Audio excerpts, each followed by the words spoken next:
നിങ്ങളുടെ favourite shows ഇനി ഒരിക്കലും മിസ്സാവില്ല. ഇപ്പോൾ C5 കാണും നിങ്ങളുടെ ഫേവറേറ്റ് ഷോസ് തികച്ചും സൗജന്യമായി. വന്ദന ചേച്ചിക്ക് പറ്റിയൊരു പയ്യനെ കണ്ടുപിടിച്ചു കൊണ്ടുവരാൻ സാധിക്കാത്തതേ ബ്രോക്കറായ നിങ്ങളുടെ കഴിവുകേടാ. അത് തുറന്ന് സമ്മതിക്കാനുള്ള മാന്യത ആദ്യം കാണിക്കേണ്ടത്. അല്ലാതെ മനോജേ,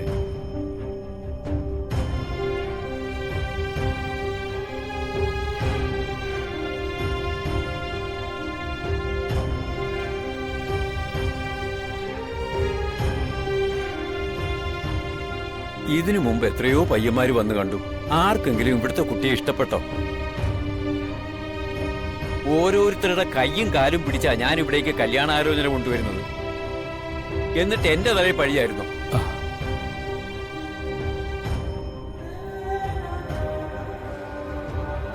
മാധവൻ നായരെ, ദയവ് ചെയ്ത് ഈ ഒരു കല്യാണാലോചനയിൽ എന്നെ ഒന്ന് ഒഴിവാക്കിത്താ. ഇങ്ങനെയാണെങ്കിൽ ഒരു കാര്യം ഞാൻ തീർത്തു പറയാം. ഈ ജന്മത്ത് നിങ്ങളുടെ മകൾക്ക് കല്യാണം നടക്കുമെന്ന് തോന്നുന്നില്ല.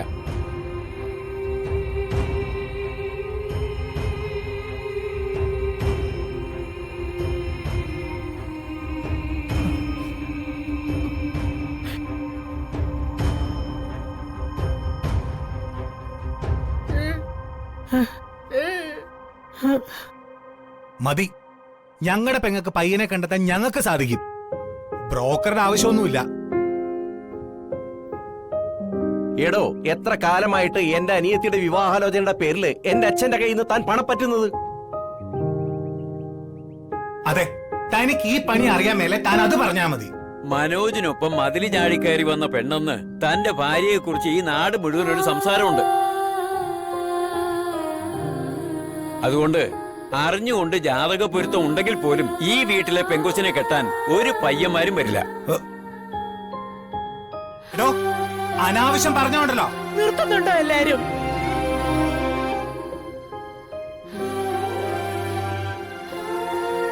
എല്ലാരും കൂടി ഇവിടെ കിടന്നിങ്ങനെ വഴക്കടിച്ചാലേ നെഞ്ചു പൊട്ടി പോകുന്നത് ഒരു പാവം പെണ്ണിനാ.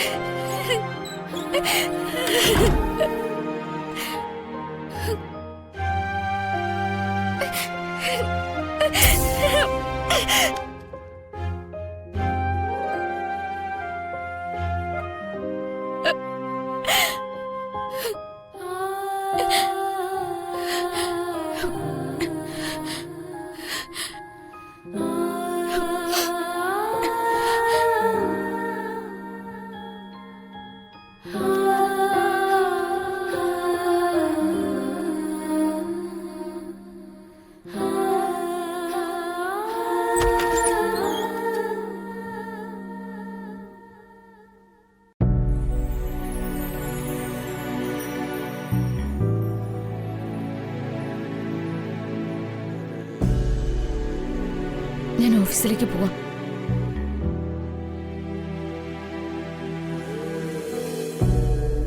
എല്ലാം ശരിയാവും മോളെ. ചിലതൊക്കെ ദൈവം തലയിൽ എഴുതുന്നതാ. അത് മാറ്റാൻ മനുഷ്യരെ കൊണ്ട് സാധിക്കില്ല. നിങ്ങൾ എല്ലാവരും കൂടി എനിക്കൊരു സഹായം ചെയ്തെന്നാ മതി.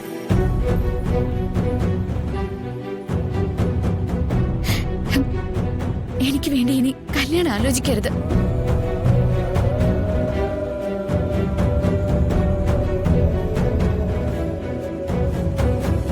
ഡൗൺലോഡ് ചെയ്യൂ C5 ആപ്പ്. കാണൂ എല്ലാ എപ്പിസോഡുകളും സൗജന്യമായി.